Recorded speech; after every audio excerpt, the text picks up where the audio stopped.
Welcome back everyone to another episode. Today we're going to be discussing the three financial reports, or the main financial reports that small business owners would see and ways to understand that. Yeah, so the three ones that we're going to discuss: balance sheet, profit and loss, and cash flow statement. So we'll start with the balance sheet. So at its core, the balance sheet is what? Assets, liabilities, equity. So there's three parts of the balance sheet. Yep. The assets, things that the business owns or are owed to the business. Liabilities, things that it owes.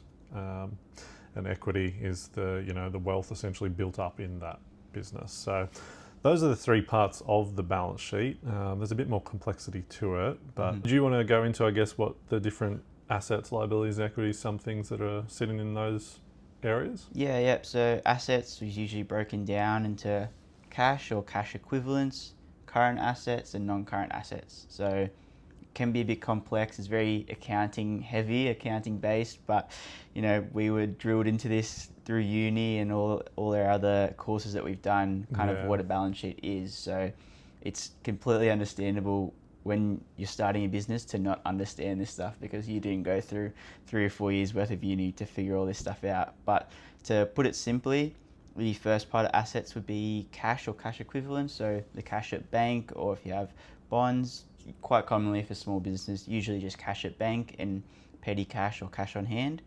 Then we'll go into current assets. So current assets are what's going to be paid to you within the next 12 months technically. So if someone owes you money, or you have accounts receivable that's going to be paid in the next 12 months, that'll be sitting in current assets.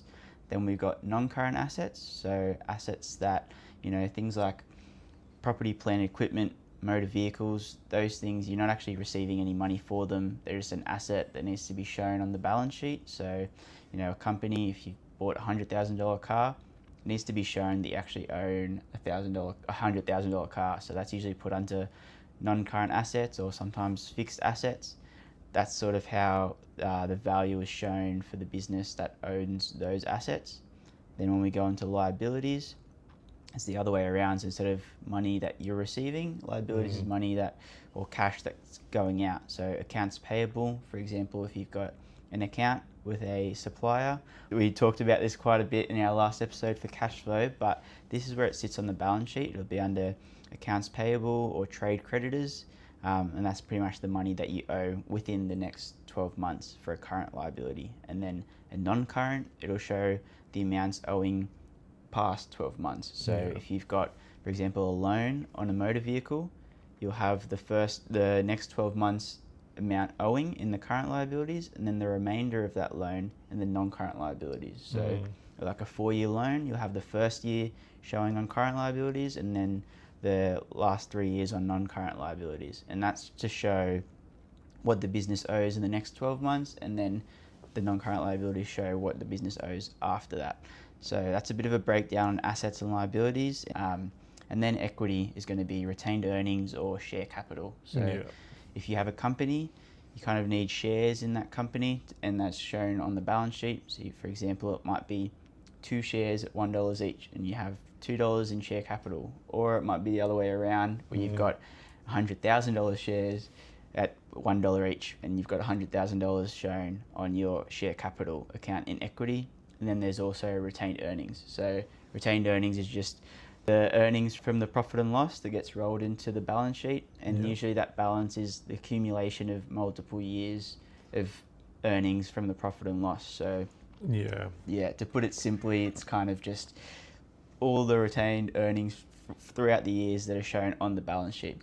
Also, if there's dividends paid, it's showed in the equity account as well. And it's just, the balance sheet pretty much gives you an overview of what the balance is at that time for that business, and showing pretty much a whole overview of all assets, liabilities and equity. Yeah, it's a good way to basically assess the financial stability of the business, because it is, like you said, it's the accumulation of all the years you've been operating. So ideally you'll have a healthy equity balance and show that you're in a good position. There are transactions that don't have an impact on the balance sheet in terms of the net movement, right? So like you said, if you bought a $100,000 car, you finance it completely, $100,000 to asset, $100,000 to loan. There's no change to the balance sheet, but you've changed the makeup of it. So the way that you would then build equity in the balance sheet is paying that loan off and hope that the car doesn't depreciate quicker than that.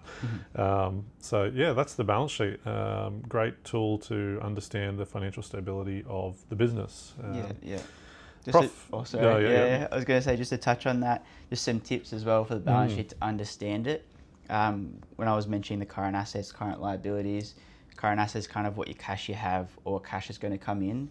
A good way to see, if you're in a good position is that if your current assets are higher than your current liabilities, it just means that you should have the cash available to pay those current liabilities. If it's the other way around, and you're looking at your balance sheet and you can see your current liabilities are 200,000, your current assets are 100,000, there may be some issues coming up in the next 12 months. So an easy way to see it, if you do see that, it's definitely can be a bit of a red flag. There could be other reasons why that is, but just something to keep in mind if you're ever looking at your balance sheet. Just something to check very quickly. There's also some other ratios to look at, but that's just an easy one to make sure you're going on track. Another one to look for on the balance sheet is the director's loan. So too common we see people pulling a lot of cash out of the business, not declaring it as wages or dividends or some other form of taxable payment. Means their director's loan starts to build up, which is an issue. So that's another thing that you can keep an eye out on the balance sheet to spot. And there's strategies to fix that, but just one to look out for. So the director's loan is just drawings that aren't being declared as wages or dividends. The ATO cracks down on this a fair bit because if your business is really profitable, making all this money, so you're just pulling it out of the business without actually paying any tax on it, obviously that's seen as a red flag for the ATO. So there has to be a way for that to be repaid, either in the form of dividends or declaring actual wages. So the next statement that we'll look at is the profit and loss statement. The components of that, we've got revenue, cost of goods sold, gross profit, expenses, both fixed and variable, net profit. We've also got earnings before interest, tax, depreciation and amortization, or EBITDA and EBIT. There's many different ways to look at that, and depending on your business, we can have a look. But essentially, this is your trading for the year, how you've performed in a month, a week, a year, whatever it is. You can run it at any point in time. The profit or loss from the business will then go and sit in retained earnings, where we just mentioned, or retained losses, which hopefully isn't the case. The one to really focus on here, I think, is the most important, is that gross profit margin. Because if you're not getting the right gross profit margin, then you're going to have troubles until you address that, basically, right? So one of the things that we like to do with clients is just sit down and have a look. Okay, is your gross profit margin right? Do you understand what's going on there? And if not, let's take a look at it in a deeper manner. So that's probably the most important thing, making sure you've got your margins right, your pricing strategies right, and then the rest will flow through. You can use it to identify, overspend, and look for opportunities in terms of building additional revenue. But that's the essence of the profit and loss statement. And it goes into detail for all your expenses and what they are, all your wages, and obviously depending on the business, your cost of goods sold or your purchases will be different. So for example, a building company, their cost of goods sold would be materials. If you're a product-based business, it'll be the actual inventory that you purchase. That'll be your cost of goods sold. And then that's where you get your gross profit margin. So it'll just be your revenue less those purchases that you bought. That's how you figure out your gross profit margin.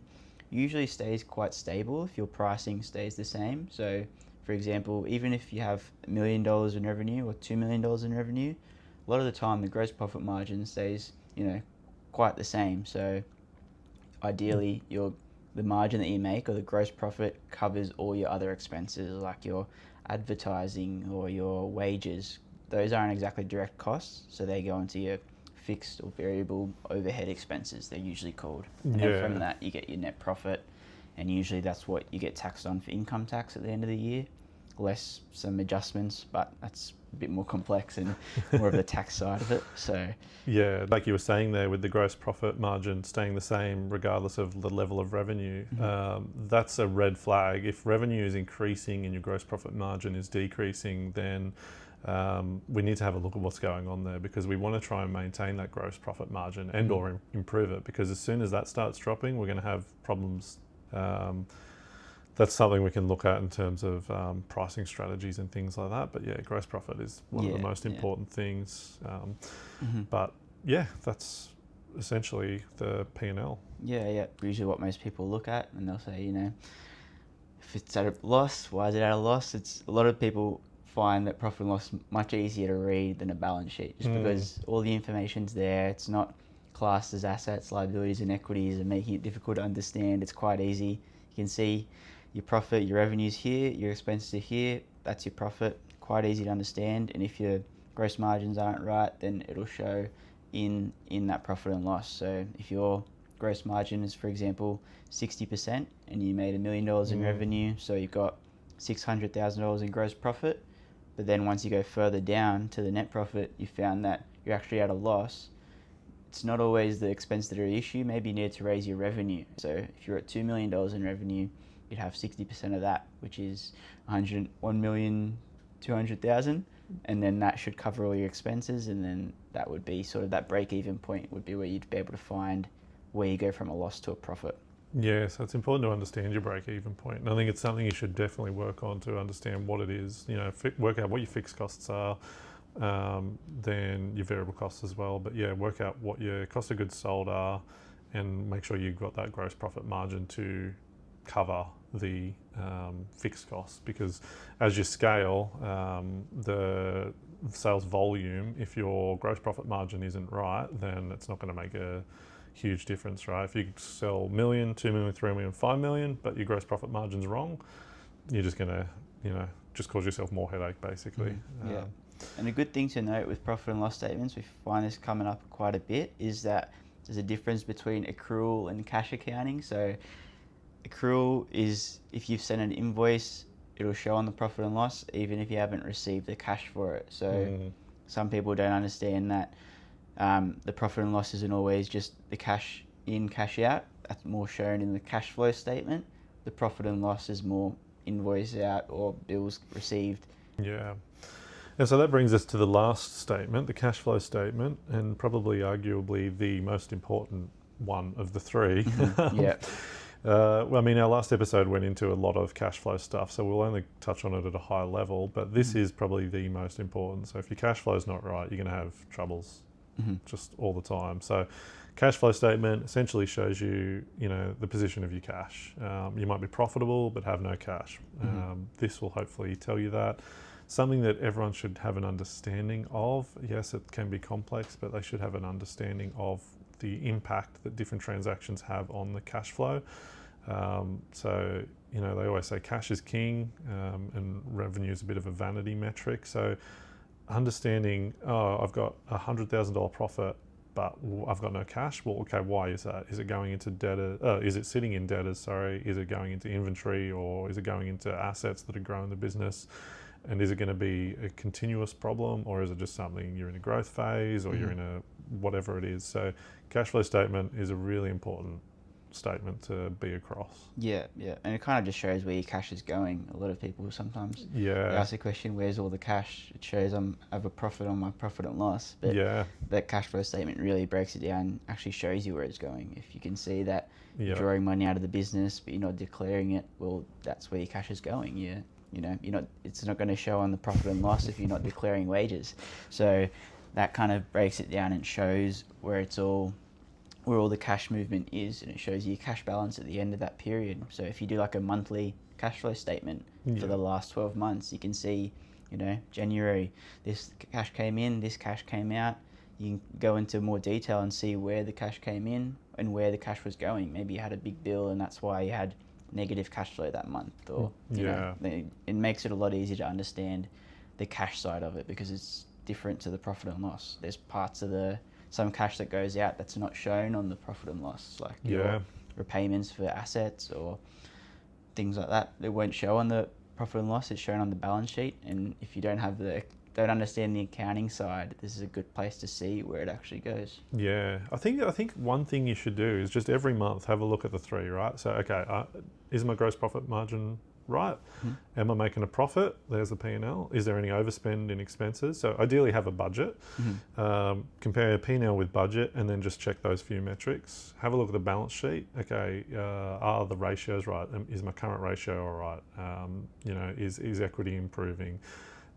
Have a look at those two, then have a look at the cash flow. Okay, have we got a positive cash flow? Is there any issues with cash flow that we're forecasting? And if you review those three every month, you'll get pretty familiar with it. Have a chat with your accountant or your advisor and just go over it all. And if you just continuously do that, you're going to nail it. And that's going to make a big difference to the business and both your knowledge of understanding it all. Yeah. It's a good idea to do it monthly, just because it's better to do it then than when it's too late. Trying to get onto the issue early. If you thought you were going to have a good month, you review it, you see that your cash balance has decreased, your cash flow was negative, then you can check why, and then you can figure out if there's any issues in the business that you weren't aware of. Maybe you're overpaying in insurance or overpaying in advertising and you're not getting the revenue from that. That's when you can check and make sure to make those adjustments earlier on, instead of when it's too late and you're already out so much cash and not enough revenue or profit to show for it. Yeah, exactly. So I think the practical tips for anyone that is a small business owner is use the reports to review every month or more regularly if you want. Set it up with some sort of software system so that it flags anything that's out of the norm. So if your cash flow drops below a certain point, if your gross profit drops below a certain point, if your current asset ratio drops below a certain point, that's going to be the best thing you can do. Is just monitor it regularly, set up the benchmarks to compare it against, and then that way you'll hopefully be able to keep an eye on your business and also keep it going in the right direction. So if you're reviewing it all regularly, the next thing would be to then start forecasting it as well, which we've already touched on in previous episodes. But then you're going to have, review the historical, update the future, and then just use the two to just make sure you're on the right path. So that's about it for today's episode. We'll go into those ratios on probably the next 2 or 3 episodes. It'll be up. Discuss them a bit more in detail and sort of what they are and how they'd work for your business. Obviously some ratios will be different depending on what industry you're in, but like a product versus service-based business, they'll have different ratios and different things to look for on those financial statements. But like Andy said, being able to see historical data and then forecasting from that, or even setting budgets for that. If you know what your wages are, because that's what, on average it is monthly, then it's easy to budget for that. Or your advertising budget, if you're spending too much, you can, see on historical data that, it's not worth it probably, then maybe you can lower that budget, lower your spending, and that's where you fine tune those adjustments to make your business as profitable as possible. I think the key takeaway is be proactive. Instead of taking it too late and then having to react then. That's when the unexpected, bills and things pop up, or tax bills that you're not expecting, or negative cash flow, and now you're, in an overdraft and issues start arising. Then it's better to get onto it early. That's it. All right, thanks guys.